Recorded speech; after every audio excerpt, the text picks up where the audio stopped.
नमस्कार, मैं हूं उमेश भारद्वाज और आप देख रहे हैं एबीपी लाइव। एबीपी पर आज हम बात करेंगे नफरती हिंदू को लेकर के। मध्य प्रदेश की सियासत में ये शब्द बड़ी तेजी से वायरल हो रहा है और आज मेरे साथ इंदौर महापौर पुष्यमित्र भार्गव हैं।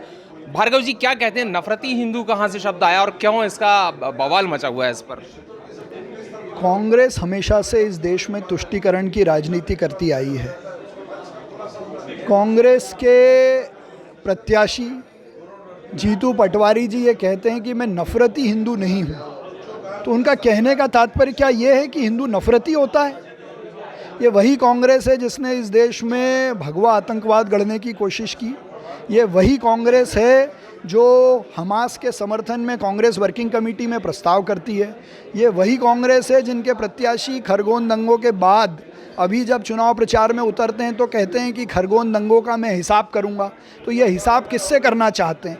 ये सीधी तौर पर इस बात पर इंगित करता है कि कांग्रेस तुष्टीकरण के आधार पर सनातन के खिलाफ, राम और कृष्ण के भाव के साथ खड़े लोगों के खिलाफ अपनी आवाज़ बुलंद कर कर इस चुनाव को प्रभावित करने की कोशिश कर रही है। बल्कि हम विकास के एजेंडे पर बीमारू राज्य से मध्य प्रदेश को निकाल कर विकसित और स्वर्णिम मध्य प्रदेश की ओर ले जाने की बात कर रहे हैं। चूँकि विकास के एजेंडे पर बात करने की ताकत कांग्रेस की नहीं है, स्वर्णिम मध्य प्रदेश बनाने के संकल्प पर बात करने की कांग्रेस की ताकत नहीं है, इसलिए नफरती हिंदू जैसे नए शब्दों को कॉइन करके समाज में विभेद उत्पन्न कर कर सनातन के खिलाफ बात करने की बात जीतू पटवारी जी कर रहे हैं, जिनको इस बार उन्हीं के क्षेत्र की जनता बड़ा हिसाब करके देगी और बताएगी कि वो अपने प्रत्याशी से कितनी नफरत करती है। एक सवाल आपसे जुड़ा हुआ आखिरी सवाल बनता है कि वो ये कहते हैं कि मेरी विधानसभा में मैंने बहुत काम किया है। इसका मतलब नगर निगम ने कोई काम नहीं किया, महापौर ने कोई काम नहीं किया, बीजेपी ने कोई काम नहीं किया? मेरा उनसे केवल एक प्रश्न है आपके माध्यम से। उन्होंने खुद कहा कि मैंने अपनी विधानसभा में 27 पुल बनाए हैं। वो 27 पुल के फ़ोटो जारी कर दें जो उन्होंने बनाए, तो मैं मान जाऊंगा कि उन्होंने विकास किया।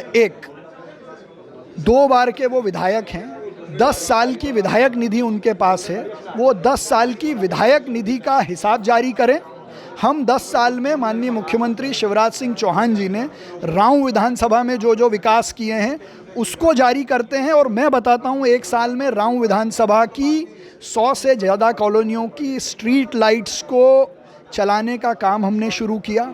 राऊ विधानसभा में लगभग 50 से 100 करोड़ के छोटे बड़े अलग अलग काम, चाहे वो रोड बनाने के हों, ड्रेनेज के हों, पानी के हों, इस 1 साल में सैंक्शन करके हमने शुरू किए हैं।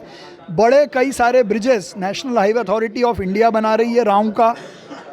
2 बड़े चौराहे जो रेलवे ओवरब्रिज पे बन रहे हैं, वो रेलवे भारत सरकार की तरफ से मध्य प्रदेश सरकार के साथ मिलकर बनाए जा रहे हैं। तो विकास जो राऊ में हुआ है उसने राऊ की तस्वीर बदली है।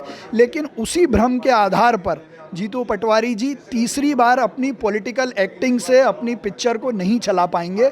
इस बार उनकी पिक्चर फ्लॉप होना तय है। धन्यवाद बहुत बहुत महापौर जी। दरअसल मैं आपको बता दूं, मध्य प्रदेश की राजनीति में इस वक्त जिस तरह से चीज़ें बदल रही हैं, तेजी से बदल रही हैं, जब ये नफरती हिंदू के शब्द की बात आती है, कभी हिंदुत्व की बात आती है, और दोनों ही पार्टियों पर यह आरोप लगता है कि धर्म को लेकर के राजनीति की जा रही है।